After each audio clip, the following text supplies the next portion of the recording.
Be one of my highlights of my life. We were facing this existential crisis in our country where millions of people's healthcare was on the line. I had an idea, maybe John Lewis and I sit and have a conversation. And so we decided we were just going to do a sit-in on the Capitol steps with a Facebook Live audience. You know, by sitting in or sitting down, you're really standing up. Ultimately, this was an issue of moral suasion. People could see by our Facebook Live where we were sitting, and they just started coming out. And by the time the sun went down, the steps were just filled with people listening to this man with such moral magnetism that just by sitting on the steps of the Capitol, he could draw out hundreds and hundreds of people and hundreds, if not thousands, of more online. How many Republican senators does it take to stop this? It just takes 3.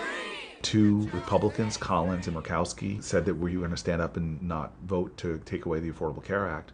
And then John McCain stood on the Senate floor and did this dramatic thumbs down. When you see something that is not right, not fair, not just, you have a moral obligation to stand up, to do something, to say something, and find a way to get in the way and make a little noise.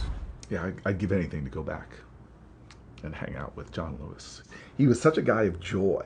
You know, the last thing I did before I was a United States Senator, orchestrated by my mom and my staff, was go to his office to have breakfast. They knew there was a hole for a father figure, and what better person. By the way, his office looks like a civil rights museum, except for he's in all the pictures.